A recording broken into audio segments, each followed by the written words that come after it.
नौजवान कहता है नौकरी दे दो, सरकार कहती है पैसा नहीं है, अग्निवीर लेके 4 साल की नौकरी करो। भारत की सेना कहती है पैसा दे दो, सरकार कहती है तुम्हारे बजट का 63,000 करोड़ रुपए कम करेंगे। माताएं बहनें कहती हैं गैस का सिलेंडर बढ़ गया, बच्चे के दूध का दाम बढ़ गया, आटा दाल चावल महंगा हो गया, उसको कम कर दो, सरकार कहती है पैसा नहीं है। किसान कहता है फसल का दाम दे दो, फसल का दाम दे दो, सरकार कहती है पैसा नहीं है।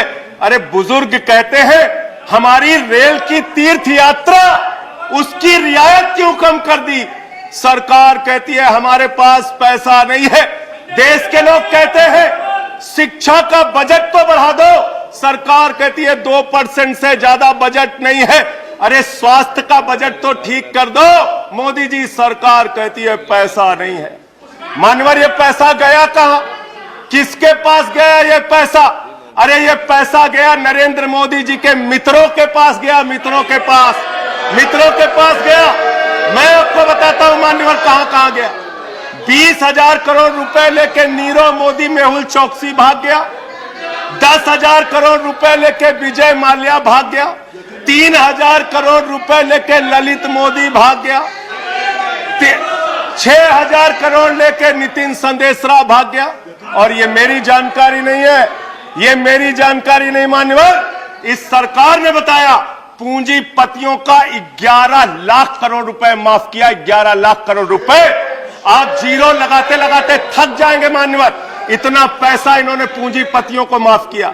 और इस सरकार को एक सनक है, इस सरकार को एक सनक है, मोदी सरकार को एक सनक है, उसको ये सनक है हमको अपने मित्र को अमीर बनाना है, हमको अपने मित्र को अमीर बनाना है, हमको अपने मित्र को दुनिया का सबसे बड़ा अमीर बनाना है। और मालूम है मान्यवर उसको कितना कर्जा दिया इस सरकार ने? 2.5 लाख करोड़ रुपए, 2.5 लाख करोड़ रुपए मान्यवर, 2.5 लाख करोड़ रुपए। जीरो लगाते लगाते थक जाएंगे। एक इंसान को 2.5 लाख करोड़ रुपए और बच्चे के दूध पे टैक्स लगाते हो, आटा दाल चावल पे टैक्स लगाते हो, हिंदुस्तान के गरीब आदमी का खून चूसने का काम करते हो। सरकार किसके लिए चल रही मान्यवर? यह सरकार किसके लिए चल रही है? इसको ध्यान से हमें सोचना पड़ेगा। जब हम इसी सदन में किसान के काले कानून का विरोध कर रहे थे, हमें सस्पेंड करके बाहर कर दिया गया। 1 साल के बाद यह सरकार कहती है अब हमें होश आ गया, हमारी तपस्या में कमी रह गई, हम काला कानून वापस ले रहे हैं। क्यों भाई? 1 साल पहले कानून वापस ले लेते तो 750 किसानों को शहीद नहीं होना पड़ता। आज एक छोटी सी बच्ची, 6 साल की बच्ची ने प्रधानमंत्री को चिट्ठी लिखा है मान्यवर। उसने लिखा है मम्मी से जब पेंसिल मांगती हूं तो मम्मी मुझे मारती है, मम्मी जब पेंसिल मांगती हूं तो मम्मी मुझे मारती है। वो कीर्ति दुबे पूछ रही है मान्यवर मोदी जी कहां है, मोदी जी कहां है? मैं उस कीर्ति दुबे को बताना चाहता हूं मोदी जी की पूरी सरकार झारखंड में विधायकों की मंडी में व्यस्त है, विधायकों की मंडी में व्यस्त है। विधायक के खरीदने में लगे मान्यवर, विधायक खरीदने में लगे। ये पूंजीपतियों की सरकार चल रही है, पूंजीपतियों की गुलामी करने वाली सरकार चल रही है, जो इस देश के अंदर महंगाई बढ़ाने का काम करती है।